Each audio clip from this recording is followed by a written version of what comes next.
You're listening to Podcast PXN, a video game podcast delivering a player experience news. Let's go! What is up, guys, and welcome to Podcast PXN episode 269. I am one of your hosts, Daniel Prindle, aka Dan is DTM on Twitter, and I'm joined over Discord by the Nintendo aficionado and artist extraordinaire, Roshan Warner at Roro. Hello. Hello. And we're joined by the host of Large Popcorn and video producer at The Gamer, Christian Macias at ISO Christian. Jeff Keighley has done it again. And the reformed Tarkov Teletubby and my fellow Spartan, Gage Dempster at Gilbo Biggin. I'm back and ready to kick ass. And chew bubblegum. And also that.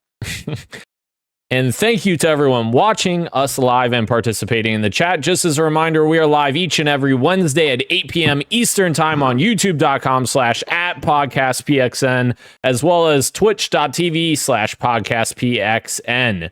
The topic of the show this week, guys, is the Game Awards 2024 nominees. We've got a lot to cover. A lot of games to go over, a lot of awards to to go over the nominees. We don't want to get ahead of Jeff's show, guys, you know? But anyways, wait a minute, I did forget that housekeeping note. 23 years ago, on November 15th, Ro was not born. I can in fact confirm that. That's whoever wrote that. It was not Ro's birthday 23 years ago. It was the anniversary of Halo Combat Evolved and the original Xbox. Oh. All right. Just had to throw that in there. That's close enough to row. That's close. Oh, okay. Close. Close enough. Oh, shit. All right. Let us dive into the awards, guys. I'm going to transition over into this other scene that I set up, so that we can kind of show everyone live. Fancy. Yeah. As we go through these. I'm going to quickly just adjust the cameras because they're just slightly off. And then we will dive in here. Here we go. All right. Much better. All right. So the Game Awards, I have not voted yet, but we're going to just dive into the categories. So are we doing reverse order? I take it. We are leading up to the big one. Yeah. I was gonna skip like some of them, like esports. I don't think any of us really, unless you want me to go over them. No, but they did truncate those. I think they got rid of 3 of them. Yeah, they did. Yeah. So yeah, I just was thinking we go through like the game stuff because there's already a lot of those as it is. Yeah. All right. So that means we shall start.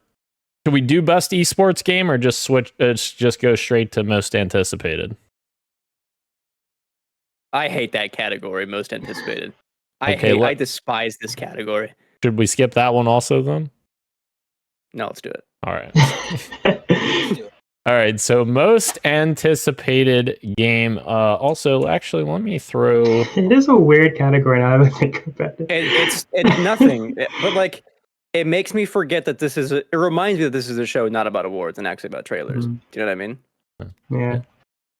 It's like, what do these games do yet besides announce the name? Kirik says, love the layout. Thank you, Kirik. Thank you. Mm-hmm. All right. Most anticipated game. We have 5 nominees here. Death Stranding 2 on the Beach from Kojima Productions, of course. We have Ghost of Yotai from Sucker Punch. We have Grand Theft Auto 6 from Rockstar. We have Metroid Prime 4 Beyond from Retro.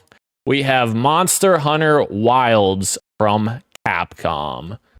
Who are we voting for, guys? I'll go last. I'll start off. I'll say, even though it's not what I would, I'm going to vote for Grand Theft Auto 6. Grand Theft Auto 6 would be my vote.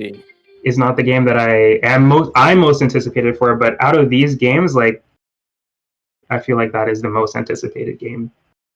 Okay, so give me your most anticipated game yourself. The game that I'm most excited to play is Monster Hunter Wilds out of these 5. Okay, and you can give your prediction as well. That's my prediction is Grand Theft Auto 6. It's a good. Hell yeah. Wow, I hadn't even considered doing predictions at all. Yeah, just a little fun. Yeah. I am most anticipating Grand Theft Auto 6, and then that's also my prediction for what will win. Hell yeah. Let us not forget, this is a Jeff Keighley Award show. Perhaps we may have some sway over Death Stranding 2 with taking this one, huh? Oh, Just saying. Is that what you're predicting? And no, of course not. It's Grand Theft Auto, man. Hard to beat Grand Theft That's Auto. a fair point, though. Hmm? No, just yeah. I mean, like, if it's not Grand Theft Auto, I could totally see what you're saying. Yeah. Yeah, I am. Very interesting. Does Jeff hate Xbox? He might. He might just hate Xbox. I don't know. What's your personal pick though, Christian? Oh, yeah, it's Death Stranding. Okay. I love the first game. Hell yeah. Jurek says GTA will take it, but his most anticipated is Ghost of Yotai. Okay. Interesting. Very cool. Nice. I know Ro loves the first game, so I did. None of these are published by Apple. none of them are You like that one? Stupid. I thought Apple was the future of gaming. So Oh my god. You know what? You know what crazy shit I'm gonna do here? Whatever our consensus is for our personal picks is what I'm gonna vote for with my own personal account here. So as we go. Yeah. So mine is also Grand Theft Auto 6 personal pick and what I think is gonna win. So that is what we will vote for since that is the consensus. Mhm. That is the consensus between me and Gage, right? Yeah. Yeah. I just had to make sure. I've never loved the functionality of the Game Awards website per se. However, this year when you vote for something and it gives you like the little card that you can like then share on platforms, that cool. looks nice. That looks nice. For sure. Maybe I'll share that for the podcast once we're done. It'll be our podcast picks. Mm-hmm. All right. Next category, best adaptation, which maybe I should read the descriptions because sometimes they get a little dicey. Best adaptation recognizes outstanding creative work that faithfully and authentically adapts a video game to another entertainment medium. The nominees are Arcane from Riot and Fortiche. Stop. What? I'm just kidding. Fallout from Bethesda, Kilter Films, Amazon, Knuckles from Sega, Like a Dragon Yakuza, also from Sega, and Tomb Raider, The Legend of Lara Croft from Netflix. What are we voting for? Based on this definition that the Game Awards has written, like none of these fit. Like Arcane, I don't see any characters pointing and clicking on anything. That doesn't sound like a faithful adaptation of a video game. That is the most contrarian opinion you've had on this. I'm just saying. I said none of these. I said none of these. You know? That's crazy. I think we have to. Does it have to be like faithfully? Where's the encumbrance in Fallout? Right. You know, why doesn't Elle stop and balance her inventory? Why doesn't she eat everything in her backpack to gain some health back? I haven't seen season 2, but I reckon it's by far and away Arcane. Is that your personal pick also, or? I mean, I'm not voting in this category. I've seen like That's fair. a few episodes of Fallout, and that's it.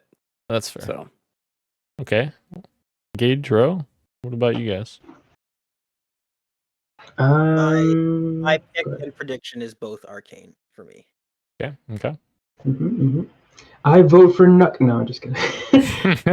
Arcane is my pick as well. And my personal pick, but like Christian, I doubt my answer would change, but I have not watched a lot of these all the way. I've said Arcane, so it kind of is biased, but I feel like if I watched all of these, I still would have picked Arcane. Hell yeah. My vote is the same. Arcane, both personal pick and prediction. So, but a shout out to Fallout also. Great show. Fallout. Previous, we are at best multiplayer for outstanding online multiplayer gameplay and design, including co-op and massively multiplayer experiences, irrespective of game genre or platform. Sorry, Keurig says for the last one, Fallout. So that's interesting. Wonder if he's seen Arcane. Must not have, because he voted for Fallout. Just kidding. I'm just yeah. Bro, that was the most basic thing you've ever said. That was incredible. All right. Our nominees for Best Multiplayer: Call of Duty Black Ops 6 from Treyarch, Raven, Activision, and 17 other studios. Helldivers 2 from Arrowhead, Super Mario Party Jamboree from Nintendo, Tekken 8 from Bandai Namco, Warhammer 40k Space Marine 2 from Saber Interactive. I voted Helldivers 2. Interesting. And I feel like this one might take it. I mean, Tekken 8 might squeeze in there for best multiplayer, but I reckon, best fighting game has its own category. I think it'll get its flowers there.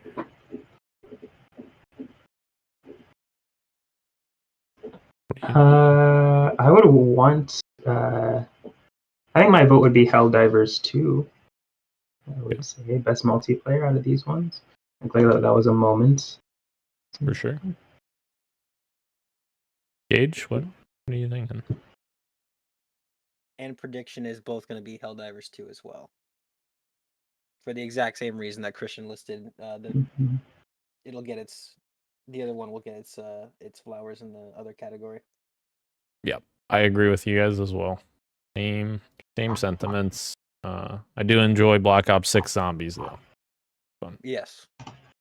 Sure. All right.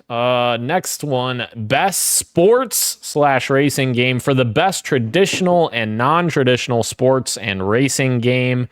And our nominees are F1 24 from Codemasters, EA Sports FC 25 from EA Vancouver, NBA 2K 25 from Visual Concepts, Topspin 2K 25 Hangar 13, WWE 2K24 from Visual Concepts. I got about halfway through this list and I was like, I don't think any of us give a fuck about this. I abstain.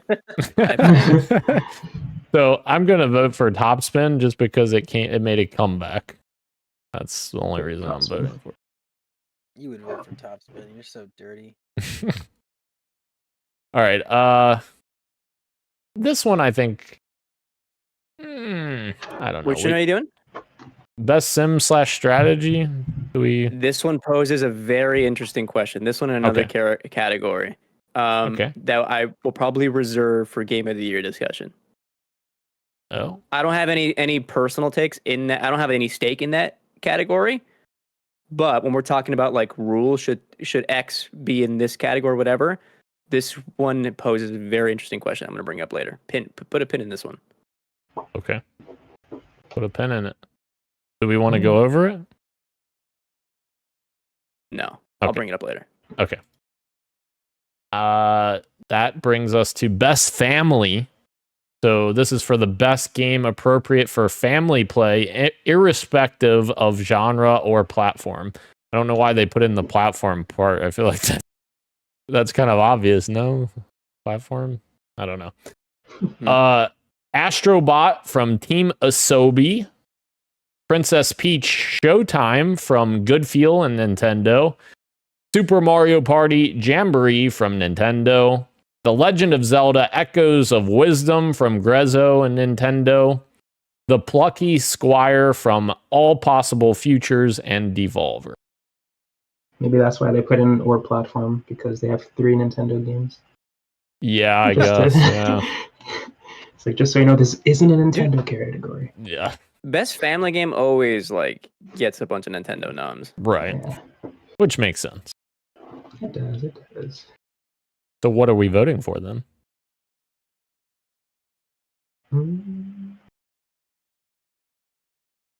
Astrobot. Astrobot. My answer I is will Astro say, as well.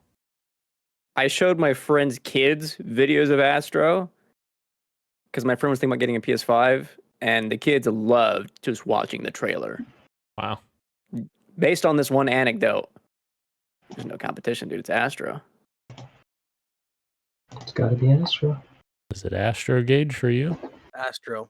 All right. Astro it is. Right. I love how slow the site is at like its animations. I don't know. That's kind of weird. I don't know. It's like I don't know. They need to up their servers or something. I don't know. Best fighting game. For the best game designed primarily around head-to-head combat, we've got Dragon Ball Sparking Zero from Spike Chunsoft and Bandai Namco. Grand Blue Fantasy Versus Rising from Arc System Works and Side Games. Marvel vs. Capcom Fighting Collection Arcade Classics from Capcom. Multiversus from Player First Games /WB. Tekken 8 from Bandai Namco. And of course, Keurig says Astrobot's going to clean house on the previous one. So, interesting. Take back everything I said about Tekken 8. I completely forgot about Dragon Ball. Everything that I've seen about Dragon Ball, like when I was covering that game for SGF, and then post-release, and then helping with like some interviews from people who actually care about the series, this is like the long-awaited return to form for years, man. No one was expecting this game to be as good as it is, and it more than surprised with the character battles. Like you can have like characters face off, and the dialogue will change. You can play like a story based on the characters that you choose for your fighters and then your opponents. I heard this game is like really something special. I know Tekken 8 is like just as amazing, but I think Dragon Ball will take this one. Oh yeah. I will say I abstain from this just because I've only played Multiverses and I'm kind of I'm like on it, so I don't know. I will be following in your footsteps, Daniel. Okay. Ro? I also haven't played any of these, but I'm only familiar with the discussion around Dragon Ball and Tekken. And I agree with everything that Christian said. I think Dragon Ball is going to win, and I think it also deserves it. Even though Tekken was like, it's like this close. Tekken was like also fantastic. People love that game too, and it's just as impressive. But I think Dragon Ball deserves it. Dragon Ball it is. That's our vote. Boom. Oh, Fred, you're doing that. That's funny. I am. All right, now to some meat and potatoes here. Best RPG for the best game designed with rich player character customization and progression, including massively multiplayer experiences. The first nominee, Dragon's Dogma 2 from Capcom. Elden Ring, Shadow of the Erd Tree from FromSoft and Bandai Namco. Final Fantasy VII Rebirth from Square Enix. Like a Dragon Infinite Wealth from Ryuga Gotoku Studio and Sega. Metaphor Refantasio from Studio Zero, Atlas, and Sega. Which is it? This is a very competitive category. I need a new copywriter to take more looks at these descriptions for like each category. Rich player customization and progression as like the markers for what makes a game shine in RPGs is very weird, I'd say, as like a category descriptor. That said, no competition. It's going to be Metaphor. Like that is the standout RPG of the year. And the only competition it really has is Persona 3 Reload, and that's a remake of P3, another Atlas game. Yep. Yeah, you don't customize your character. Well, You besides don't. like Yeah, you besides roleplay like as the them. yeah. Oh man. Again, I haven't played a lot of these games on here besides Metaphor, but even judging by my taste, like the games that I would have played would be Final Fantasy VII Rebirth and Metaphor. And between those two, I have a feeling I still would have picked Metaphor based on my own taste if I played both of them. So my vote is Metaphor ReFantasio. Excellent. Gage? This is a weird category because I've only played one of them, and so I feel like I kind of have to abstain almost because I've only played Dragon's Dogma 2, but I can very well tell just from the zeitgeist that's it's not the best RPG that was released this year. So I don't know. If I have to vote for the only one I've played, my vote would be Dragon's Dogma 2. If I can abstain, I think that's what I would want to do is just You know let what? the big dogs talk about this one. It's your heart. You can go with Dragon's Dogma 2, but the boys said Metaphor ReFantasio, so that's our vote because I have not played any of these games. So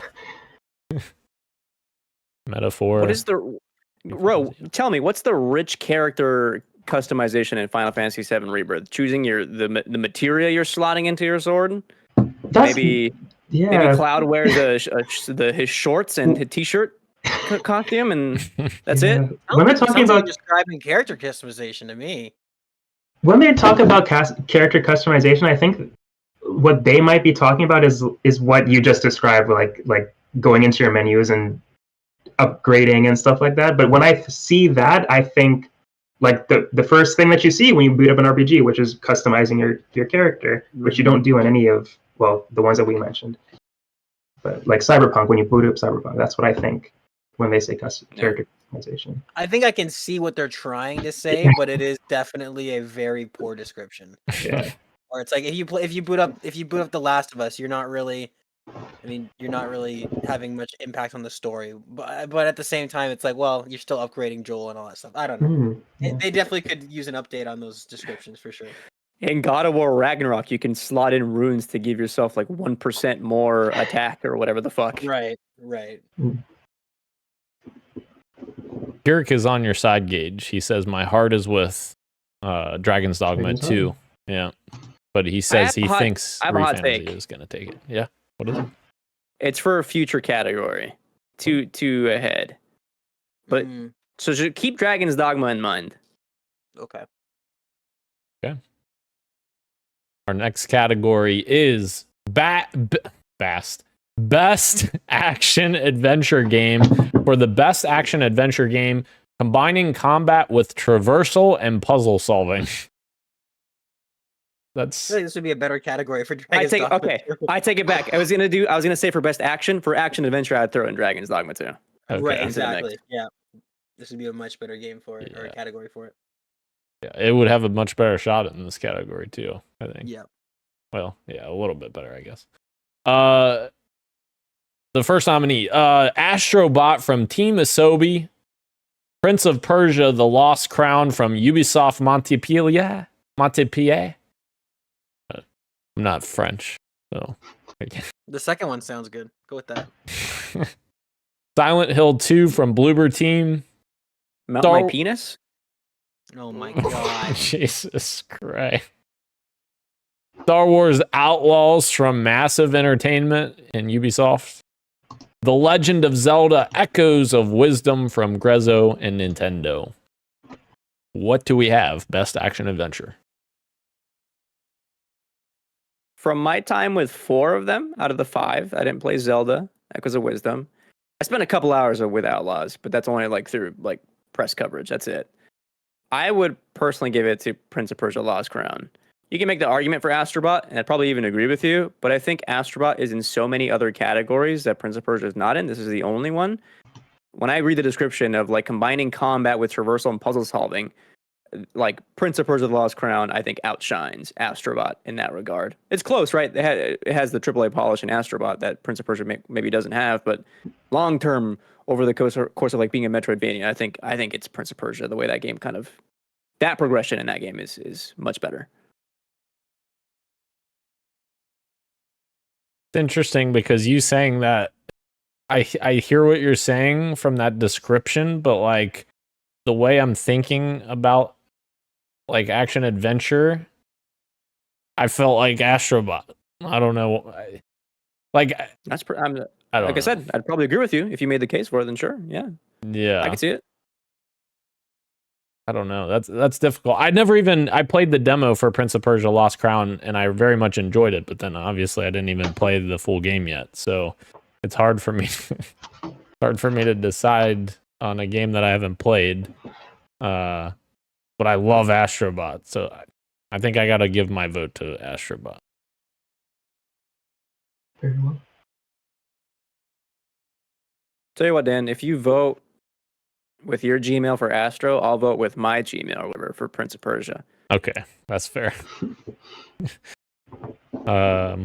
Rower Gage, do you? Either of you? I have to abstain. I've not played Okay, any of the games in this category. that's fair.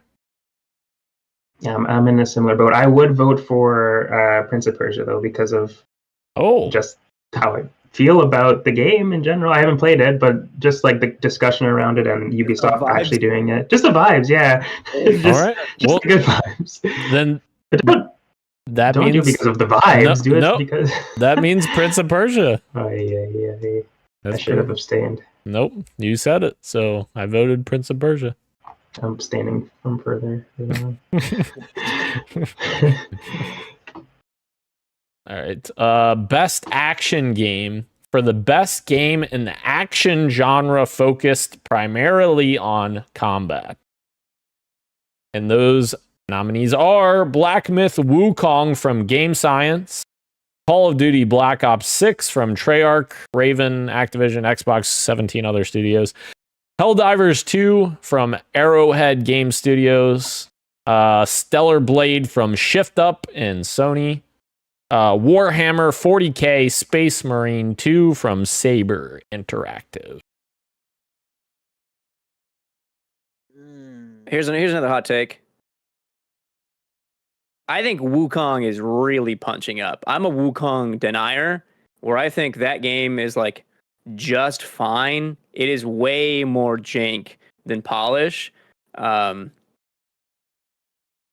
game nominee, I think is fair for it, but I think best game in this slot, but like nowhere near close. Like the boss fights are good, but like overall in the package, like moment to moment of like walking around a level and fighting normal enemies is like such a slog. It's not good. It's not fun.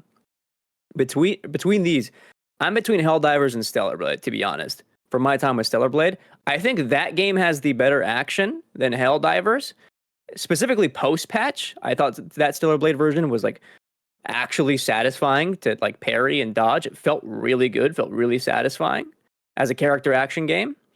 But then I read the description and it's best game in the action genre.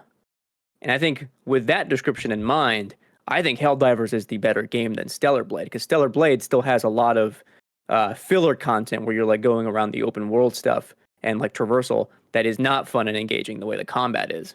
So even though that game has the better combat, the better game, I think, is Helldivers 2. Yeah. Interesting. I was just going to say, I would like to say that I would very much vibe with Warhammer 40K Space Marine 2 from what I've seen, but I haven't played it, so I don't want to vote for it. So, I mean, that's, unfortunately, I haven't played it. So, I would probably vote for Helldivers 2 because of that. Which I'm surprised you guys didn't play. It looked very, like almost Gears-esque. Yeah, looks, somewhat. I'm a big fan of Saber and their last game that they made, which was World War Z. That was one of those games that I went into with the lowest of expectations. Like, oh, this looks like one of those old shitty movie tie-ins from like the mid 2000s, and I was like, coming in with that level of expectation, I was blown away. I was so impressed with that game. So I want to try I was gonna say Space Hammer, Warhammer Space Marine. But I have not played it. So I'm in the same boat as Dan, where it's like I want to be able to vote for Warhammer. I love that those fans love that game and that apparently it's super faithful to like the books and to everything that they love. And so the vibes are pushing me in that direction, but I have to vote for Helldivers 2 because it's the only game that I've actually put a lot of time into from this category. So I guess I'll say shout out to Warhammer, but my vote is for Helldivers 2. It's another game in the backlog. It is. It is. I can tell you right now that if that game came to Game Pass, I'm sure Dan and I would have been there day one. But, Yes. I mean, a $79.99 purchase, it's like, how much game is there? I'll wait and see what everybody says type thing. Eventually might come to Game Pass. For sure. Ro, do you have an No, I will actually abstain from this. Okay, that's fair. All right, Helldivers 2 it is for the lads. All right, and our next category is Got a lot best- to say about this one. oh shit. Yeah, I don't think I've played any of these. Actually, yeah, I haven't played any of these games. So, I have nothing. Has anyone else? Yeah, Gage, have you played any of these AR VR games? I've not. All right. Well, I'll read them off, but we'll abstain.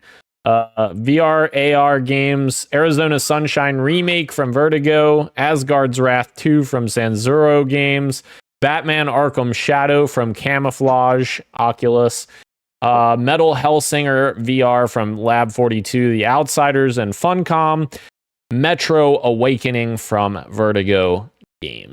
Just for what? I have a take. Yeah.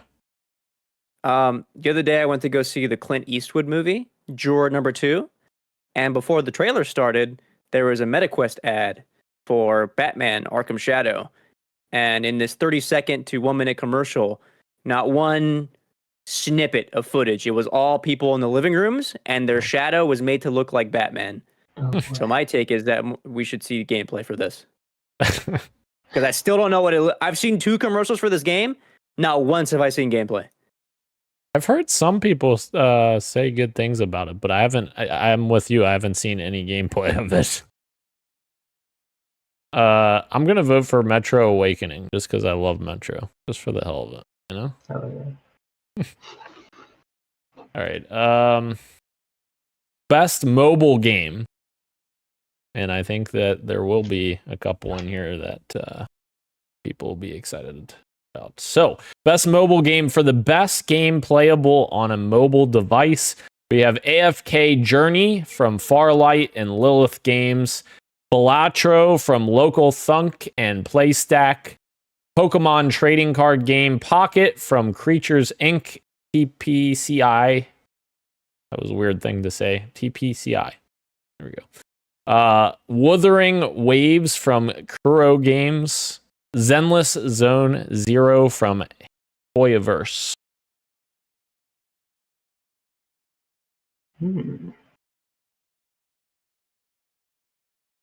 What are you thinking? Who's going? I can go first. I know It's there's Pokemon, one. right? I know there's one there. Pokemon, yeah. It's probably Pokemon. It came out literally last month, and the fact that it's on here, I feel like is saying a lot. But it is Pokemon at the same time, of course. Very popular franchise and all that. But I think it's a great app. You know, like it simplified the TCG game really well. I played the actual TCG with my girlfriend and her brother recently, and they really did like a really good job of simplifying it for the mobile experience and just making it playable and easy. So that's awesome. And collecting the cards and just UI, everything about it is like really satisfying. I will say the Hoyoverse stuff, the Genshin Impact, all that kind of stuff, it is still really impressive that those things work and look the way they do on mobile devices. So I will give them that. But they've been in this category like almost every year for a different game. They keep making these. So, But yeah, those years didn't have Burnus. that's true. A lot of people like That's Burnus. true. People do like Burnus. Yeah, that is true. But for me, I would vote for Pokemon. And again, I haven't played everything in here. I haven't played Balatro, but Pokemon for me. I think I know what Christian's gonna say. I know Gage is abstaining. Zone Zero. I already said, I already answered Pokemon. Oh, you said Pokemon? Oh, Yeah, Oh, I said it. Well- Yeah, I said it before Ro. oh, I Sure. thought you were gonna say Balatro. well, No. Balatra's in so many other categories. I think, and Pokemon is like so hot right now. Yeah. And from what I've heard, it's like actually like just as enjoyable as anything Belatro's doing. So I think this Pokemon gets its love here. Okay, that's our vote. I've only played Pokemon on this list, so it's easy vote. Let's go. All right. Okay, here's where I can bring up the other. Okay, go ahead. Okay. Ooh. We get into our I don't know what you call these, but they're kind of similar to each other, the back-to-back ones here. Best debut indie game. For the best debut game created by a new independent studio. The first nominee, Animal Well from Shared Memory / Big Mode. Belatro from Local Thunk and Playstack. Manor Lords from Slavic... I almost said the wrong thing. Slavic Magic. I wanted to say Magic for some reason. I don't know why. Hooded Horse. Pacific Drive from Ironwood Studios and Kepler Interactive. The Pucky. I can't speak today. The Plucky Spot. Oh my goodness. I give up. The Plucky Squire from All Possible Futures and Devolver. That's our nominees. What was the thing you were gonna say, Christian? No, I'll save it for Game of the Year discussion stuff. Oh, okay. But I had to note something down. Okay.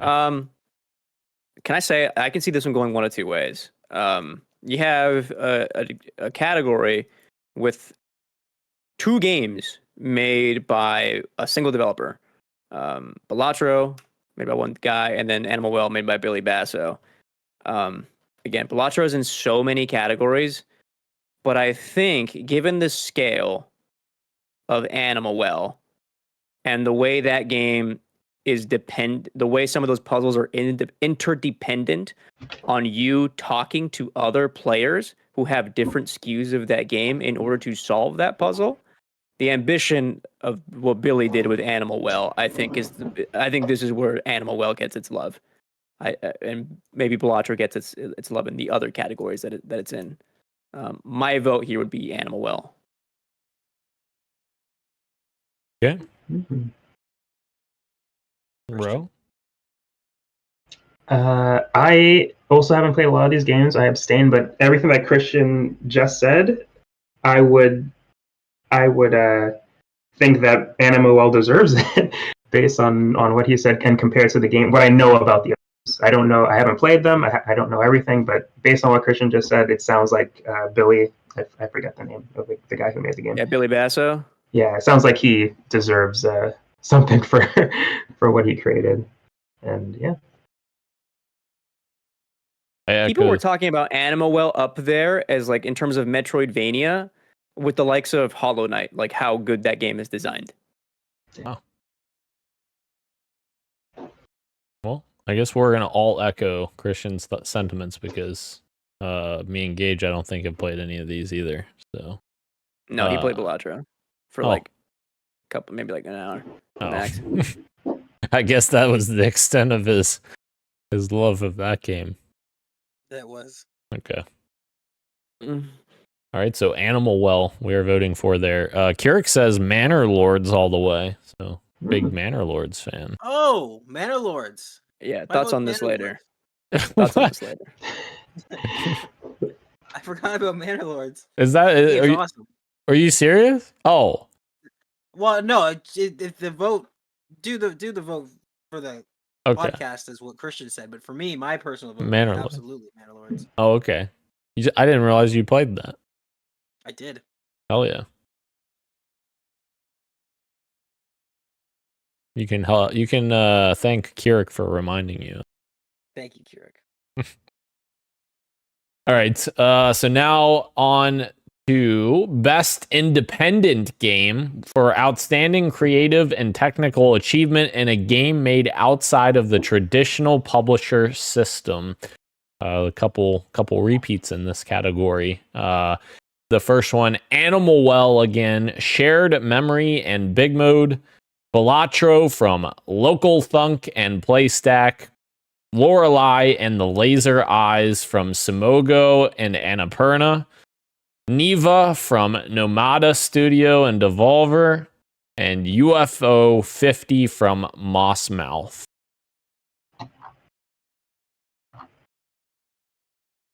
Boom. Wait. Oh. What is he doing? Wait. Oh. I can't actually see Christian right now because I'm looking at the little Wait. squares in my podcast stream because I have to have the other screen full screen. So it's like I can't see what he's doing. He said, wait. He's looking for something. Yeah. I think. He's doing some hardcore research at his bookshelf right now. I can't find it. I was gonna bring my Lorelei and the Laser Eyes notebook, bring it up. That's my personal vote. I think Lorelei and the Laser Eyes is one of the best games of the year. I mean, so is Balatro. But Lorelei is a game for me. I mean, I fucking tweeted about it. My heart was racing just looking for the fucking notebook. I don't think it'll win. I can make the case though for this category. To me, this is the most competitive category. You could squeeze in like 5 other games in this, and they would be right at home. Mm-hmm. But I do think my prediction is that Balatro wins, and I would be in agreement with that too because I think Balatro is one of the best games of the year as well. But is Definitely one Lorelei of the your best pick? That's my personal pick. Yeah, that's what I voted for. Okay. That game's so fucking good. Is there a Road or Gage? Do either of you have you want to vote for anything here? No, I keep forgetting that I could do a prediction instead of just abstaining and not saying anything. So my prediction is that Balatro will win as well. Okay. But I don't have a personal vote because I haven't played any. I think I agree with your guys' prediction of Balatro, but I am abstaining as well because I haven't played any of these either. So this will go to it'll go to Lorelei because Gage, I'm sure, have you played any of these? No, I'll go with Lorelei though. Yeah. You think Lorelei's gonna win, or you think Balatro? Balatro is probably gonna win. Yeah. Okay. All right. Hold on, Dan. Look at this. Looking. I think I still have this bookmarked. Yeah, dude. I have like this is where it starts, but I have like over 10 pages of notes. Like it's all like nonsense hieroglyphics and stuff. Of me trying to make sense of the puzzles in this game and my various notes. No game made me feel like smart the way this one did. It's so fucking good. Hell yeah. That's awesome. Keeping the notes. Mm-hmm. Reminds me of Signalis. Man, what a game. Yeah. I'm supposed to read this comment out to you, Christian, from Kirik. He says, when promoting a new game, it is not necessary to actually show gameplay. Everyone knows that. Come on, Christian. That's true. There's so many times we see like a trailer that's just like one of those CG ones. That's true. Yeah. All right. Next category, best community support, which is recognizing a game for outstanding community support, transparency, and responsiveness, inclusive of social media activity and game updates and patches.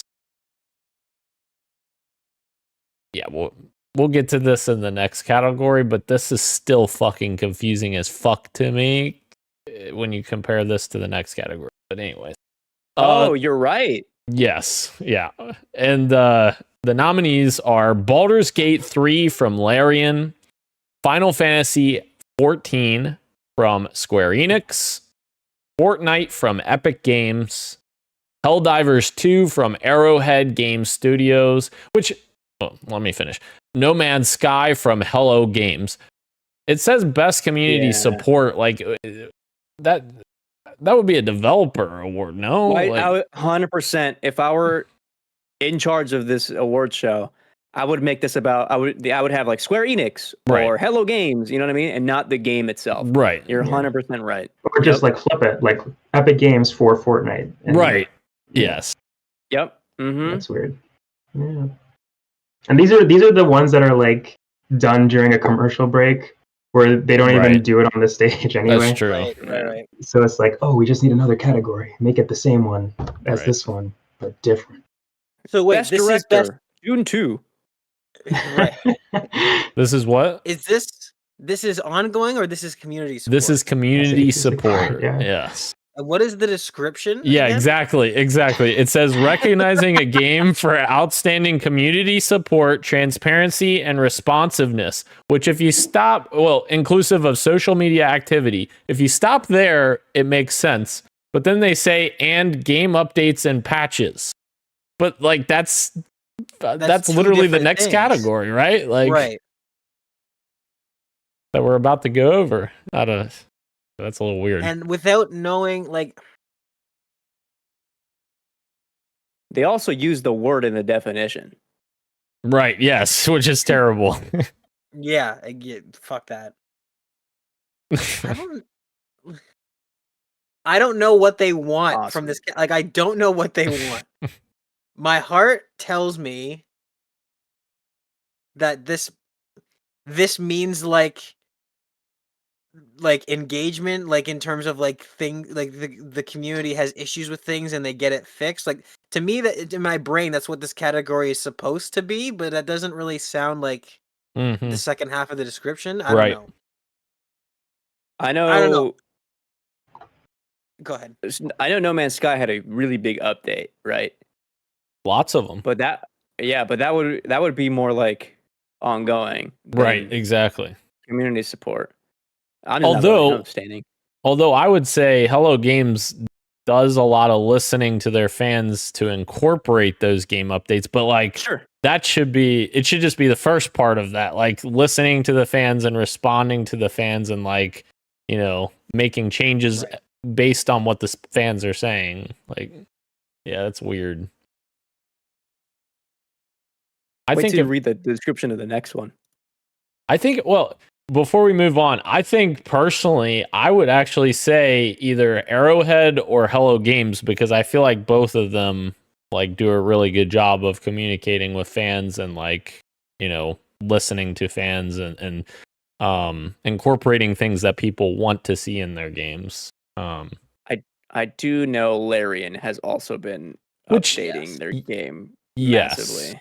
But like that's the weird thing though, because it's like Baldur's Gate 3 with the updates and stuff that, God, I don't know. I literally, this definition has me confused as to what should I be looking for. It's like a different type of support for each type of game that makes you feel like they're doing it really good for this type of game, but they're doing it really good for a multiplayer game. Right. So it's a little confusing. I'm going to jump in and say my vote is for Hello Games, only for the fact that you said, Dan, where you're like, oh, Hello Games had a really big update recently. They've had a really big update every 6 months for the last decade for free.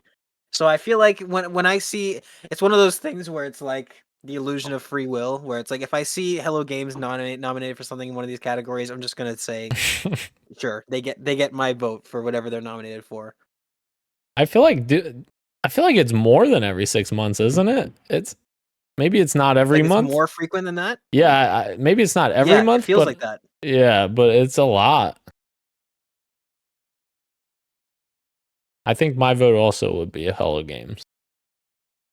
Give it to Hello Games. Okay. Hello Games. I'm going to read this description. Yeah, this is going to be a fucking awful. Best ongoing. Okay. Awarded to a game for outstanding development of ongoing content that evolves the player experience over time. Which would, that would include patches and updates, no? Like, what the fuck? I don't know. Silly. If it were up to me, who are the nominees for this category? Oh yeah. Oh shit. Sorry. Yes, that might help. The nominees for best ongoing game is Destiny 2 from Bungie and Sony, Diablo 4 from Blizzard and Xbox, Final Fantasy 14 from Square Enix, Fortnite from Epic Games, and Helldivers 2 from Arrowhead and Sony. My personal pick is Helldivers, just because I like that game so much. And I think, yeah, they made some like missteps, but they also course corrected by talking to their community and getting support from them. I know they've had some banging updates, but like based on this definition, like that evolves the player experience over time. Like that to me just reads Fortnite. Like that game consistently changes on a month-to-month basis. Do you know what I mean? Yeah. However, I was gonna say, like, if it were up to me, best ongoing would encapsulate more like live service stuff, and then I would add another category that's a little tease for the final category in this segment. I think my biggest problem with this category, and I don't know if you guys agree with me or not, but my biggest problem is I feel like there's a couple of games on here that I feel like are benefiting heavily of having very good expansions, but I don't feel like that's the same thing. Or, I'm sorry, paid expansions. Sorry. Yes. Because I feel like Destiny 2, The Final Shape, was received very well and people were excited about that expansion. But, like, should a fully fledged priced expansion be inclusive of best ongoing support? I would argue no, because you're paying more money for something else. And the same thing goes for Diablo 4, which released the Vessel of Hatred DLC, I believe, which I believe maybe that's free. Fuck, I don't know.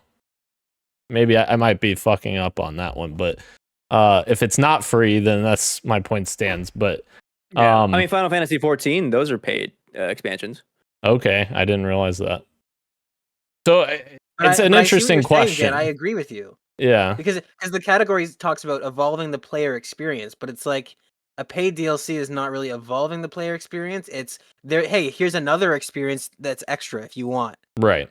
Whereas to me, evolving the player experience means something like updating the game, like No Man's Sky would be perfect for this category. Yeah, literally, right? Again, this is why I would give, because that's so vague, I would do like live service multiplayer games for best ongoing, because those are ever changing and ever evolving. Right. And I would do a best expansion for those like kind of like paid single player experiences. Absolutely. Right. Okay, so what are we voting for? Fortnite? I think Fortnite is. I'm with Christian where I want to vote for Helldivers, but I think Fortnite is legitimately the best at this in this category. Based on what this category is talking, what the description is, I think Fortnite deserves it, unfortunately. They put an Eminem minigun in the game that raps his lyrics and shows his lyrics when you shoot the gun. Wow. Is gaming back? Might be. Oh my god. Yeah. Interesting. I just clicked Fortnite for this category, and the little pop-up that said like keep voting, like it's like edging me or something. All right. Moving to our next category. Games for impact for a thought-provoking game with a pro-social meaning or message. Nominees are Closer, not Closer. God damn it. Closer, The Distance from Osmotic Studios and Skybound Games. Indica from Odd Meter and 11-Bit Studios. Neva from Nomada Studio, Devolver. Life is Strange, Double Exposure from Deck 9 and Square Enix. Senua's Saga Hellblade 2 from Ninja Theory and Xbox. Tales of Kenzera Zao. Fuck, I don't know. Zao. From Surgent Studios and EA.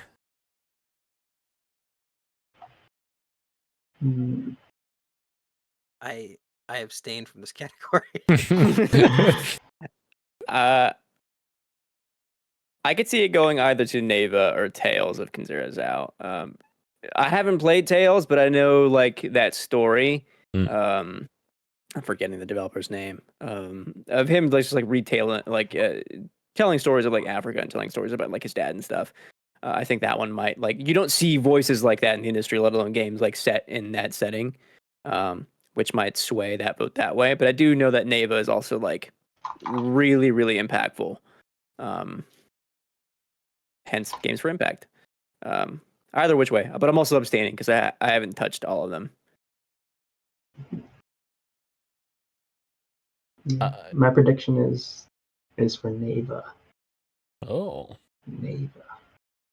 is that your pick also, or are you just predicting? I haven't played any of these. That's fair. Unfortunately. That's fair. Yeah. It's hard for me to predict because I haven't played any except for Hellblade 2. I'm just gonna. Huh? You finished that one? No, I haven't finished it. I'm gonna predict Tales of Kinzera just because the same reason Christian said. I really like the story and the premise behind the game. I actually was very interested in the gameplay. I just never had a chance to check it out. So I'm gonna vote for Tales of Kinzera. If I remember right, people were like really engrossed in the story, and it was the gameplay that they found to be like lacking, a little bit like trite or whatever. Like it's standard. Gotcha. All right. Next category: innovation in accessibility, recognizing software and or hardware that is pushing the medium forward by adding features, technology, and content to help games be played and enjoyed by an even wider audience.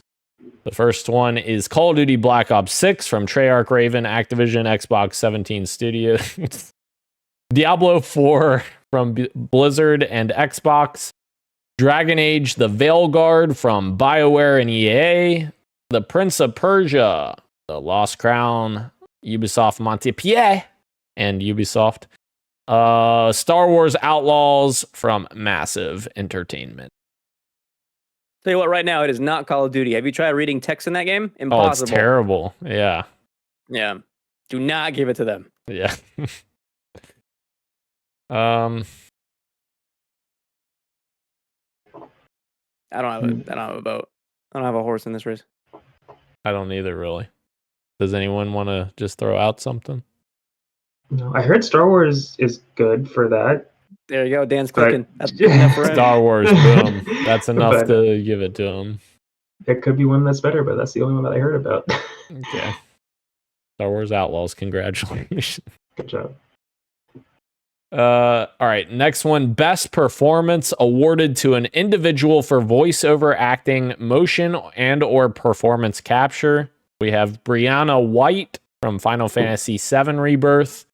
We have Hannah Tell from Life is Strange Double Exposure. Humberly Gonzalez from Star Wars Outlaws. Luke Roberts from Silent Hill 2. Or Melina Juergens from Senua Saga Hellblade 2. I have a hot take. I don't think this is a very good category. I think there's a lot of performances missing. Specifically, like Metaphor has like fantastic performances, but the conflict there is that you have two different casts, right? You have the English cast and the Japanese VA, and this is like this category usually tends to lean Western, which is fine. It's an award show in the U.S. But like I think when I think of this category like performances this year, I think about others way more than I do like the Star Wars Outlaws cast or whatever, you know. Aerith's voice cast is fine enough, but like Gage and I are really high on the voice actor for Still Wakes the Deep. Like that is he's put in a phenomenal performance there. 1,000 Times Resist performances are fantastic. And then shout out to Egon from Elden Ring, Shadow of the Erd Tree. He's the one that yells, "Curse you, Bale." I wouldn't nominate him for that. I'm just shouting that out. Christian Bale? I do like Christian Bale. Yeah, I don't have a dog in this fight. I would Like if I'm gonna nominate someone for FF7 Rebirth, I think I would go Tifa over Aerith. Her cast. same, but I'm biased. That is a Tifa game. Yeah, Rebirth is a Tifa game. it's true. It's true. Out of these nominees, though, I feel like Melina Juergens Yeah. would be the pick, right? No, I feel like she performs the most. I guess I don't know how to say that without sounding stupid, but I don't know. Yeah, I like her. I know what you're saying, Ro, where it's like she kind of really gives a full body performance in these from what I've seen, where there's a lot of just emotion and laying it all out there type thing. I would want to vote for her, but I haven't played Helldivers. Hellblade 2. The thing about that performance though is that none of it lands like in the context of the game. Okay. Like she's really doing fucking amazing. Like her acting is actually good, but in the context of that story, like none of it lands. So it's like all for naught, you know. wow. see. Well, yeah. So my official vote is I abstain, but I would like to double. I don't know what the word is. I would like to concur with what Christian said, which is that I would have nominated the actor that portrayed Kaz in Still Wakes the Deep. Oh, absolutely. In my mind, that is my performance of the year that I thought was incredible and far above the rest. Yep. Very good. Another game that I've put a few hours into. Should we vote Melina though? Should we do it? Melina? Yeah. Are we Melina voting Juergens. Melina? Down. Is that what you want me to do? Do it. All right, I did it. Voted for Melina. Oh, All right. Best audio design, recognizing the best in-game audio and sound design. Astrobot from Team Asobi and Sony. Call of Duty Black Ops 6 from Treyarch, Raven, Activision, Xbox, a million studios. Final Fantasy VII Rebirth from Square Enix. Senua's Saga Hellblade 2 from Ninja Theory and Xbox. And Silent Hill 2 from Bloober Team. Would get Call of Duty out of this category as well. Get it out of there. The guns sound fine enough, but I you know what I mean? Like I would fit something else in there. Astrobot is kind of an underrated pick here. I don't think it's winning, but I do think the 3D audio in that game is specifically like really, really good. Both with headphones and without. The DualSense audio work there is superb as well. My vote is Silent Hill 2. I think the 3D audio in that game is actually phenomenal. Not all of it serves like the same purpose the original did. Some of it is like they're doing it to do jump scares, but the stuff that is like brought over from the original and then the new stuff in Silent Hill 2 is like actually really good. Like there's like palpable atmosphere in the audio design that like really elevates the horror experience in that game. It's phenomenal. I think mine would be between Astrobot and Hellblade 2, but I haven't beat Hellblade 2, and I feel like Hellblade 2 does a similar job to the first game in terms of immersing you into that soundscape. Actually, I think I was talking to Gage like shortly after that game came out, and I played it for a couple hours, and I was like, I can't play this game at night because like the whispers that go into my ear, like it makes me want to fall asleep. Huh? Well, it makes me want to fall asleep. Yeah. it calms him. Yeah.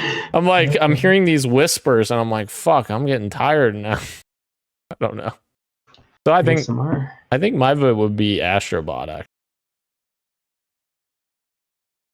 The soundtracks, the soundtracks in that game. Oh, well, that's a different category. I was gonna say. Oh fuck, is it? Fuck. This is like sound effects. Why do they do this to me? Yeah. All right. Well. Think again. Huh. I think I would go to Hellblade 2 then. I think that does change my mind after realizing. Thank you for telling me that. Yeah. I think that would put Hellblade 2 instead. Anybody else wanna? No? So which one? Should we flip a coin? No, Christian, call it. Call it in the air. Hey Siri, flip a What? coin. Heads. It's tails. Okay. So I guess we'll go Hellblade. All right.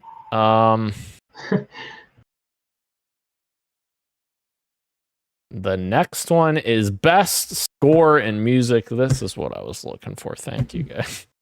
For outstanding music, inclusive of score, original song, and/or licensed soundtrack. The first one is Astrobot from Team Asobi, Sony. Final Fantasy VII Rebirth from Square Enix. Metaphor Refantasio from Studio Zero, Atlas, and Sega. Silent Hill 2 from Bloober Team and Konami. And Stellar Blade from Shift Up and Sony. This is another extremely competitive category. I like Astros just fine. I think Stellar Blade is actually an inspired pick. I think that is the strongest aspect of this game. Is this game's music has no business being that good. Akira Yamaoka, I love you for Silent Hill 2. I love the renditions. I think the original is better than the remake OST. I also find it kind of scummy that if you paid for the digital deluxe version of that game, they promised you an OST for like the full soundtrack, and they only gave you 10 out of like the 30 plus, which is kind of scummy because you paid that money. I think the real competition is between FF7 Rebirth and Metaphor, and I think between those two, I think Metaphor has the most like inspired score, based on what I've heard, just even hours into the game. Like it is like you can't separate the experience in Metaphor without the music in that game. I would vote for Metaphor. The music is so good. Like there was a post that I saw sharing the battle music, and then somebody quote tweeted or comments was like, "This is the regular battle music. This is what you hear every time you go into a normal battle." It's like, yeah, that's the normal. It's not even the boss fight. It's like, oh, it's so good. My vote would be that, but also bias. I haven't played the other game. But that's my prediction as well, though. So if I were to choose, Metaphor Refantasio. All right. My choice would be Astrobot for the reasons that I mentioned in the last category. Mistakenly. I like that soundtrack a lot, but we will be picking Metaphor Refantasio. All right. And then the next one is best art direction for outstanding creative and or technical achievement in artistic design and animation. First one is Astrobot from Team Asobi, Black Myth Wukong from Game Science, Elden Ring Shadow of the Erd Tree from FromSoftware and Bandai Namco, Metaphor Refantasio from Studio Zero, Atlas, and Sega, and Niva from Nomada Studio and Devolver. I'm going to tell you, I haven't played 4 of these games, but just by looking at these little art pieces here, Niva looks really cool. Very pretty. Yeah, very strong art style, Neva. I think those are the kinds of things I look for when I think of art direction, like something that is like an actually inspired design choice with a purpose. If someone voted that, I would agree with them. Like, sure, I can see why.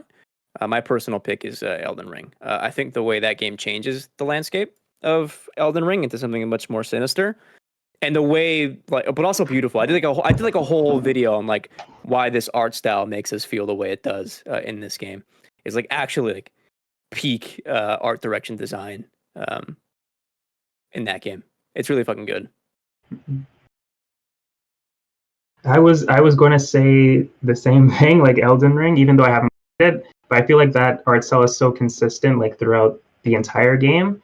And what I love about the Persona games and Metaphor is their strong art style. They have a fantastic art style, but I feel like it's not exclusive to the menus, but it's very focused on the menus and the soundtrack and like the character portraits. And the actual game itself does have a strong art style, but it's not as strong as the UI and stuff like that. Like the character models can be like pretty dated at times, where you're like, oh, you're not. Yeah, but then you see a human, and it's like, oh, yeah. You know what I mean? Yeah. But yeah, so I would vote for Elden Ring too, but Metaphor has like fantastic art in it as well. Vote metaphor. You're voting for Metaphor? In my personal pick, I would, yeah. Okay, there you go. But I feel like Elden Ring deserves it over that, despite how I feel about Metaphor. Okay. Yeah. Again, like I said, another competitive category. I could see metaphor winning as well. Gage, do you have a dog in this? Metaphor Rephantasmo. Wow. Let's fucking go. Wow. Well, I'm just gonna say Elden Ring, just be the contrarian, and now it's tied. And now we're gonna make Ro and Christian do a coin toss for which one gets Ro it. should call it this time. I called the last one. I'm gonna call heads. All right. Hey Siri, flip a coin. It's tails. It's tails. That means Shadow of the Erd Tree. It's our pick. 10% of the votes right here. All right. Next category, best narrative. Oh, Keurig says Refantasio for that category. By the way, the art. Best narrative for outstanding storytelling and narrative development in the game. Final Fantasy VII Rebirth from Square Enix. Like a Dragon: Infinite Wealth from Ryuga Gotoku Studios and Sega. Metaphor Refantasio from Studio Zero, Atlas, and Sega. Senua's Saga Hellblade 2 from Ninja Theory and Xbox. Silent Hill 2 from Bloober Team and Konami.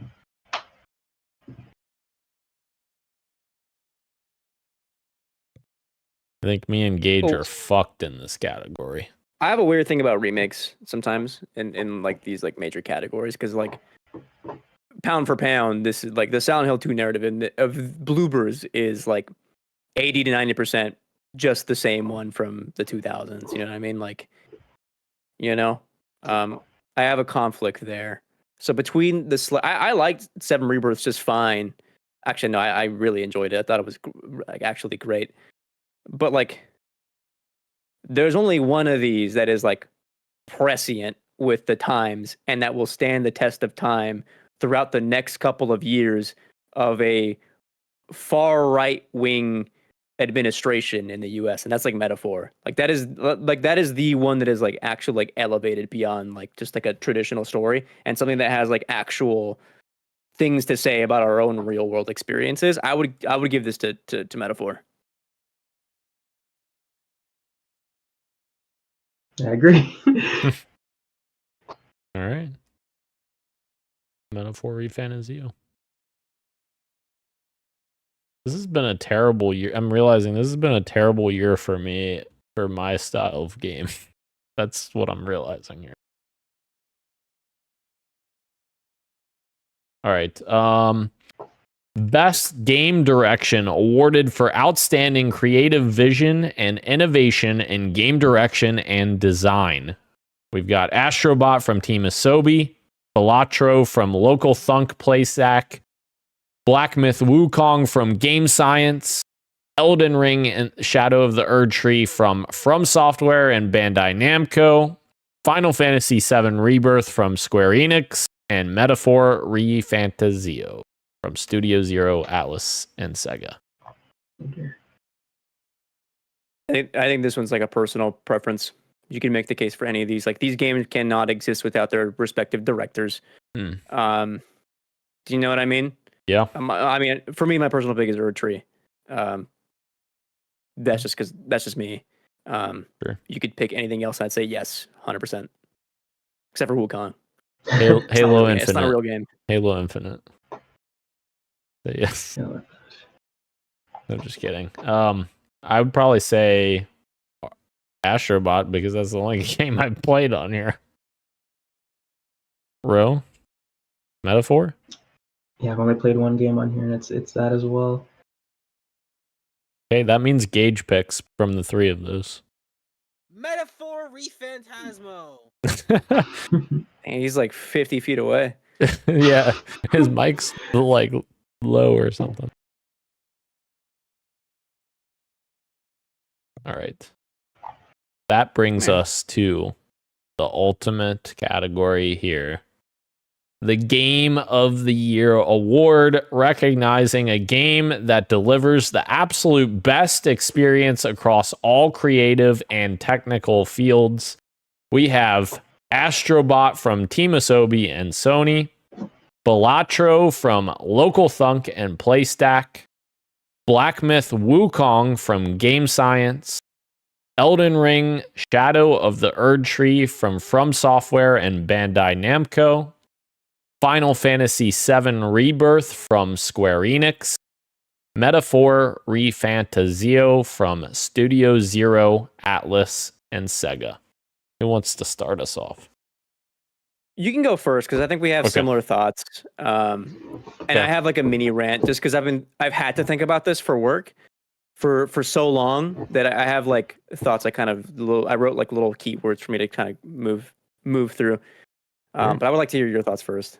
Yes. I think my biggest thing is because I think Resident Evil 4 Remake was on last year's Game of the Year list, if I remember right. Maybe I'm not remembering right. I don't know. But my issue is I don't think it was. Yeah. I don't think personally I could put a remake as Game of the Year. So that's my first issue. I know a lot of people are going to freak out when I say that because I know Final Fantasy VII Remake and Rebirth are very well regarded, but I find it hard to look at a remake and say, this is like the best of the best, like from ground up creating a video game, because you're starting with something. And obviously I don't know anything about the original Final Fantasy VII. For all I know, this is like fucking completely different, but like you start with a base and you're adding on to that base to make this remake. And that was my same thoughts from Resident Evil 4 Remake. I loved Resident Evil 4 Remake, but like they're already starting from a fantastic base. So is it really like fair to say like this is the Game of the Year, like when it's not a wholly original game, is my issue with that one. So I know a lot of people would disagree with that, which is fine. The other issue I have is with expansions, because, you know, even standalone expansions like Far Cry Blood Dragon is one people always talk about from way back in the day. That was a standalone expansion, yes, but they literally took the base gameplay of Far Cry 3 and just adapted that to a different style of game. And like, should that be a Game of the Year contender? In my opinion, no. And like in the case of Shadow of the Erdtree, maybe I'm mistaken on this, so please correct me if I'm wrong, but I believe you have to get to a certain point in Elden Ring to actually unlock Shadow of the Erdtree, which then like you're leading down this path of like, okay, you have to play this other game in order to get to the expansion that you're voting on as the Game of the Year. Like, I feel like that's, I don't know. I feel like expansions, like we talked about before, should be in its own category of this is the expansion of the year, because I absolutely think that Shadow of the Erdtree would be that. Like, a lot of people say that it has more content and more amazing things in it than many, you know, full-fledged retail games, which would be an argument as to why it would be in this category. I just personally, I struggle to think about something that you're starting with something and then building upon that, because I feel like that's easier when you already have a base and then you're building on that base, if that makes sense. You guys want to hold my hand and walk with me? Because I'm going to get to the same place Dan gets to, but in a roundabout way. So I had to seriously consider like what this category would mean for me. Because like I knew I would have to have these conversations with like peers and other stuff. So I like just reading like bits online and having conversations. Like I was having like a really hard time with the word game and what that means for me. Like, I think some of the tweets that people were sending out get a little bit close to like being anti-art, because like I like to think of work as work, right? like the same way like the Lord of the Rings trilogy was shot simultaneously. They shot those at the same time, and that's 3 separate movies, right? But yet we treat them as different entities because they were released under a certain cadence, even though they were shot as one. Or like how a lot of people will consider Arcane to be the best show of the year this year, right? But it's also intrinsically tied to the base season of that came out, when was it, 2 years ago, right? And we're just now getting season 2. So you may consider it the best show of the year, but what you mean is like it was a really good season 2. And this is going to get into an issue with like the way like people think of the word game as like standalone purchased thing and not like experience. So that is a little bit precarious, but I think the real issue here is like Jeff's categorization. That's one thing, because you're right, remakes have been in this before, but also you have remakes in this like currently. Final Fantasy VII Rebirth is a game that is dependent not just on FF7 Remake, but FF7 and FF Crisis Core. Like that game is intrinsically tied to what it came before. You also have early access games like Manor Lords. Like that is a game that is technically not out yet, and yet it's up for 2 different categories, and no one is having that conversation yet either. I also think about like game as experience and not standalone thing. Like what? Like how do you determine like a director making a movie and it's only 60 minutes? Does that get nominated for feature length, or does that count as a short? Is it a movie? This is all going to depend on like how you interpret that or whatever, right? But here's the real issue, and it's not that it's a rule change, because it wasn't. That was always a rule. I think Jeff's intervention of like reminding people months in advance that Shadow of the Erdtree would be eligible for voting, I think is the real compromise. Like that is like you're actually intervening with the way a juror is going to vote for something of this year, and that is going to change like the award nominees. Right. You're compromising the category.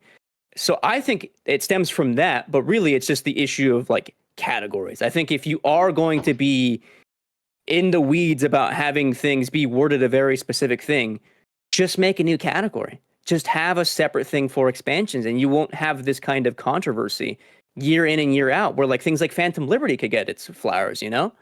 I mean, even looking at the copy, I took a picture. I took a picture of the copy for the DLC expansion pack, whatever are the eligible. The very thing at the bottom reads, factors such as the newness of the content and its price/value should be taken into consideration. That is the most anti-art approach to nominating something I've ever fucking heard. Who cares how much a thing costs or doesn't cost? Like, what is the impact? Like, what, like, think about the thing as like a work first, and not like how much value are you getting as a piece of content. There's a lot of things that Jeff has like isn't doing right per se, and I think that like it's been kind of a snowball. This is just one of those major issues. But power to him, because it made us think that this show is actually about the awards. Again, it's always about the trailers and commercials. Just make a new category next year. Listen to the feedback, because I don't think anybody, most people are in agreement with Elden Ring being on here. I agree with everything Christian says, and I have a question though. Like the best expansion is like, I don't know if I can think of 5, you know, like for a given year. Like that's I feel like yeah, that's true. Yeah. But does it get nominated twice, or does it get nominated for 1? Because I can think Destiny, I could think Elden Ring, and I think Alan Wake. Yeah. And maybe it's just a smaller category. That's fine. God of War Ragnarok had its own expansion that came out in December. That would be eligible for this year as well. That's true. Because that's in the cycle. Right. And I would say, yeah, if the developer's fucking making some kick-ass expansions and they make 2 in a year, I'd say both of them should be eligible. Absolutely. Yeah. But does that happen? I mean, like all these other categories, I feel like guaranteed you'll have 5 games. Sure. And some of them we argue like should it be there? Someone else should be there. But there's always placement. I feel like expansions, it might get difficult every year to think of 5. Is my only. It might be. I would say that. Go ahead. It might be. There might be like some clever wording that could happen to make it more inclusive of more than just expansions, and maybe like best experience of the year. You know what I mean? Like, because that could mean a lot of things. That could mean like best VR experience. I don't know. Fuck. I don't know. I mean, wait a minute. I might be onto something there. Best experience. You cut the fucking VR AR category completely, and you just say best experience of the year, and you include like the best VR games in there, the best expansions. You know, am I crazy? I think you're a little crazy. I think you're not cooking. But best DLC and paid expansion category, as we've talked about all tonight, I think is more feasible, because it is a different type of thing, right? You are building on the foundations of something that's already existed. But at the same time, DLCs can be they can elevate the original game. They can be pretty impressive in its own right. So yeah, I mean, I'm in agreement with you guys. I don't think it should be nominated in this category. I think it should get its own category.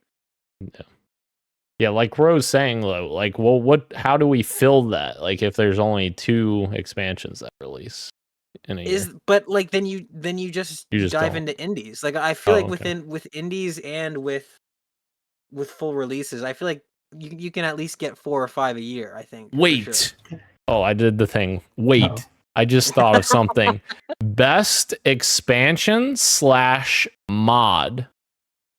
Because there's so many mods out there, like Fallout London. I know that a lot of people were very much anticipating that mod. Like, there's mods released all the time that people are super excited about.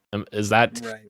I mean, in a year when Elden Ring Shadow of the Erdtree comes out, obviously a mod's not going to stand a chance against that. But like other years, I feel like there could be some mods that would beat, your traditional expansions. Right. Maybe the answer is to split the difference and just continue with best community support and best ongoing.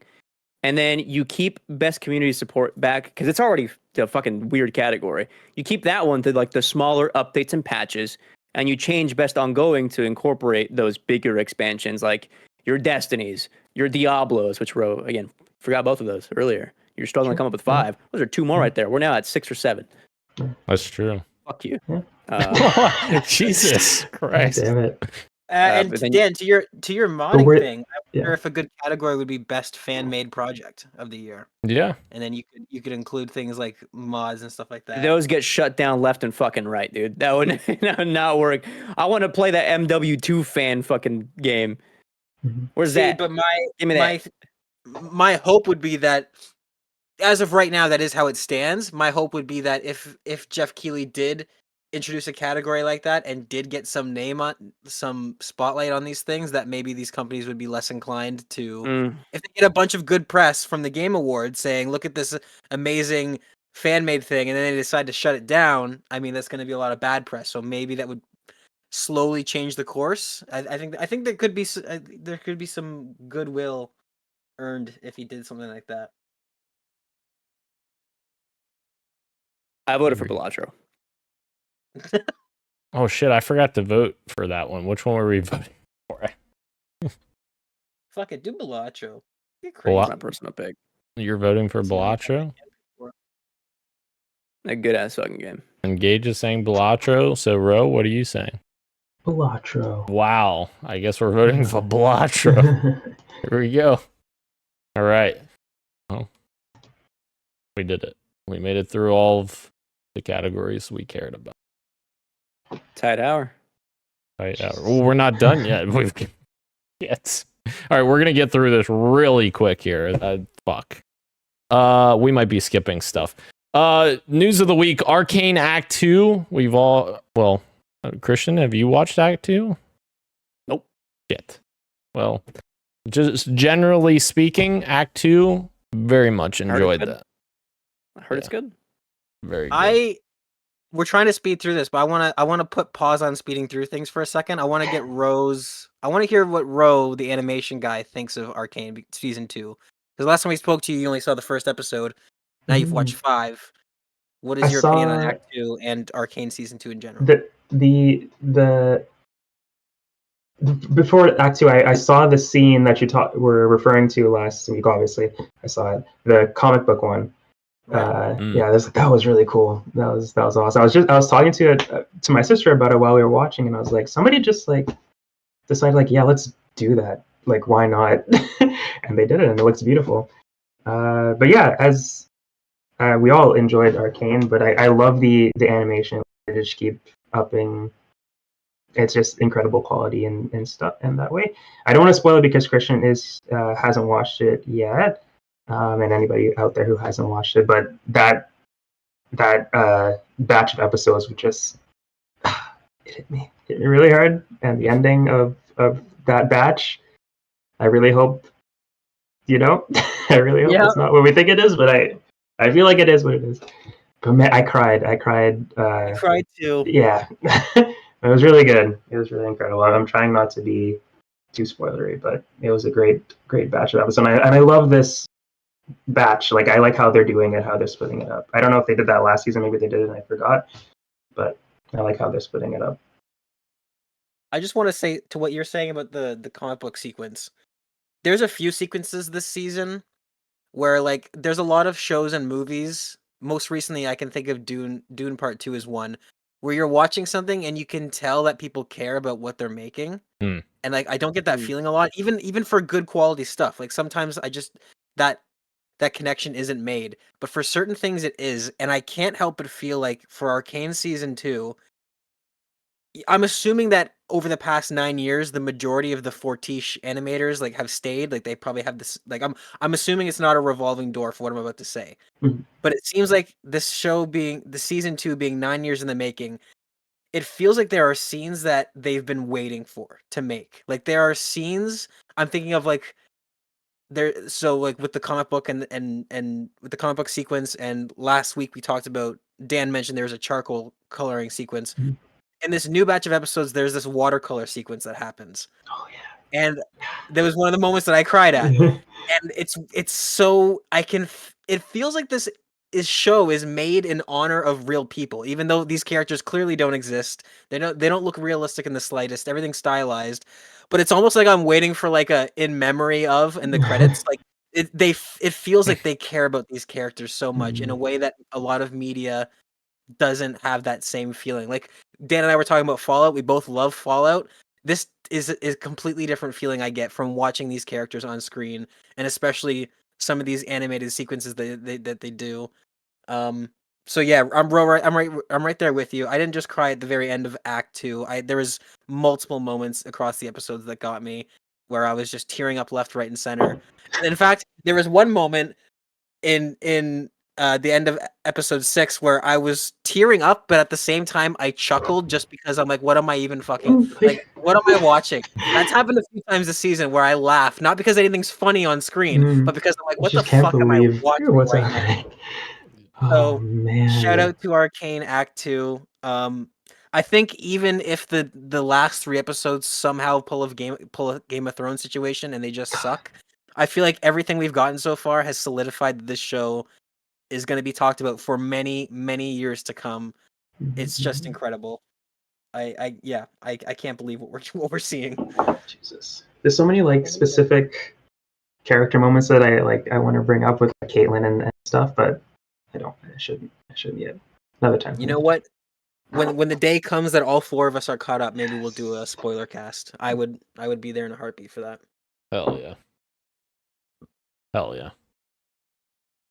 All right. Christian has played Stalker 2. Ooh. Christian lost connection to his headset. His headphones. Yeah, his headphones are flashing. Flashing like crazy. That's never a good sign when his headphones are flashing. Nope, they stopped flashing.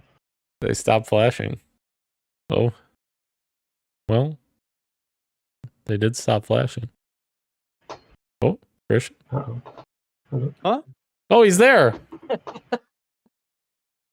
Yeah, I'm having headphone issues. I'm trying to reconnect them. Oh, okay. We were just talking about you playing Stalker 2. Oh, what'd I miss? What'd you guys say? Well, no, we finished talking about Arcane, and then I saw you played Stalker 2 for 15 hours. I thought we were gonna have thoughts on the reviews in general. Oh, yes, this. I had it in the Fantasy Critic. Should we talk about it then or now? It doesn't matter. You can talk about it now. We can move into Fantasy Critic after you're done. Yeah, well, let's Can I throw a suggestion out there? Sure. tell me. Just because of how late we're in, and I'm gonna need to be leaving in 10 minutes. Just go right to unless Fantasy. you guys have another thing in the pipeline, I think there's enough to talk about with the whole review situation of Stalker that maybe we do it as topic of the show next week. next week. I'm gonna leave that with you guys. I leave that to you. Yeah, that's fine because that way then I'm assuming you and Dan would check out Stalker 2. A couple hours Yeah. maybe. We could all talk about. I think I have maybe like 5 minutes played. I have 0 minutes played. Oh yeah, the game just came out. It's good. Ethics in video game journalism are weird to maneuver. Those are my Maybe there thoughts. is a conversation to be had in there in that category. That's a teaser for next week. Teaser. Should we just skip the street meets and quick bites and leave those for next week also, because we're running really late and we still have Fantasy Critic. Let's do that. Let's leave right. every quick bite we have in here. Let's leave it there, and we'll just do a meaty episode next week. Because Okay. whenever we do the category nomination stuff, that always ends up taking. It does. Yes, it does. All right. So Fantasy Critic check in. Stalker 2, of course, is on Gage's list. So you must be asking, how good could this game possibly be scoring if it's on Here we if go. it's on Gage's Of list? course. And here it is. And Stalker 2 Heart of Chernobyl is at a 77 right now on Open Critic, which is a whopping 7 points to add to Gage's total. Let's go. Because I'm destined to lose Fantasy Critic every year. That's clear now. that as much as the sun will rise in the east and set in the west, I will lose every Fantasy Critic game. So I have a question to pose to you. Was this game on track to be fucking perfect, and then I chose it for my fantasy league, and then the game got corrupted by some sort of ethereal force? Because that's where we're at right now. It's only I explanation. chose this game, and everyone in this was like, wow, what a solid lock-in. There's an easy 20 points. And look what fucking happens. Shit. I will say, I do think the game is like actually really good. Even great. It is. I told Gage it was possibly like top 5 of the games of the year for me. I haven't beat the story, so I don't know. But like just early on impressions, like it is actually really good. But reviews are reflecting a lot of people's time pre-day 0 patch, which went live 48 hours before the game went live, which is past when a lot of people just like stopped playing the game or moved on or met deadlines or whatever the fuck. Another teaser for next week. Tune in next week. Wait, are you going to be here next week, Christian? I'll be here next week. Yeah. Okay. Day before Thanksgiving? Yeah. I'm not going anywhere. Okay. Gotcha. And then did you have another game release, Christian? I was trying to figure this out because I didn't think you had your list completed last week. I had remember last week I had Dragon Quest come out, and then it wasn't like confirmed. Now it is. Okay. Yes, you're now confirmed. Wait, what the fuck? At 85 score for Dragon Quest with 15 points. What did you say? What the fuck for? What happened? I took a screenshot of my Fantasy Critic. Something changed, so I lost 2 points. Oh. I'm assuming it's Dragon Quest. It was at 87. Now it's at 85. Yep. Correct. No, it's not. Huh? Oh. I had 213 points. Now I have 211. Something changed. I don't know. Well, Dragon Quest went to 85, right? From 87? No, my screenshot shows that it was at 85 anyway. Something else changed. Oh. Mario and Luigi Brothership dropped 2 points. Oh, shit. Damn. But nobody's crying for you, Christian, because you are in first place with 211 points, and me and Ro are just at this point praying that Silk Song has a stealth release at the Game Awards. That's all we can say. I'm not praying for that. You're not? Why would I pray for that? You'll get so many points. No, he counterpicked it. Oh, yeah, okay. Yeah, that'd be great. Yeah. You get negative fucking points out the ass on that one. Dude, I will say, I know Flight Sim came out today. I heard That's that true. game is struggling right now because of Their through servers. the cloud. Yeah. The servers, yeah. Yeah, their servers are getting hammered. So I'm praying that reviewers hold off on your reviews until the servers are working. Please. Which, like, from my understanding, I heard like the game itself is good. It's just like login Yeah. issues, right? You know what I mean? Right. Correct. Yeah. Mhm. So we'll see. We'll see what happens by next week. I'm sure by next week we'll have some scores for that game. All right. Into what you got for me. I'm gonna just say real quick. I haven't really played much of anything new, but I did play a little Abiotic Factor with the lads. We got a little progress in there, so some fun with that. Hell yeah. Ro, I haven't played anything. fair enough. Fair enough. Christian, Not fair. yeah, not fair enough. What's that? I was telling Ro, not Yeah. fair enough. Shit ton of Stalker 2, and then playing games for coverage. So I'm having to do some footage capture for indie games, which means I had to spend more time in Balatro, which is a good thing. So I ended up beating a couple of runs with new decks I haven't played yet, and it was fucking awesome. Hell yeah. Gage. I have been playing not a whole lot of stuff except for, of course, Abiotic Factor with the lads. The game continues to impress me every time I play it. Every time it's one of those games where I don't think to boot it up, but once I do boot it up, I don't want to stop playing it ever. We ended up switching off of it to go to something else, but I very easily could have stayed playing that game for another 3, 4, 5 hours. I love it. Will it be my game of the year 2025 now? We'll see. We'll just have to wait and see. Best discovery. Best discovery this year. That's right. Best Next discovery year, 2025, yeah. Yeah. All right. According to- Sorry. Hold on. If Manalords is fucking nominated for stuff, then why isn't like Hades too? Or Abiotic? That's true. This is a Or great any question. other You see, game and that that's we the problem with all of it unravels once you start Yeah. That's going true. down that rabbit hole. Glenn, it's a tight 1 hour. Thank you. Hmm. Thank you again to everyone joining us live on YouTube and Twitch, as well as podcast services everywhere, including Apple Podcasts, Google, YouTube Music, not Google Podcasts. They don't have it anymore. Spotify and everywhere else you get your podcasts. Thank you, Ro. Thank you, Christian. Thank you, Gage. I am Daniel, and this has been Podcast PXN episode whatever we're on. And we are out. Much love and keep on gaming. See ya.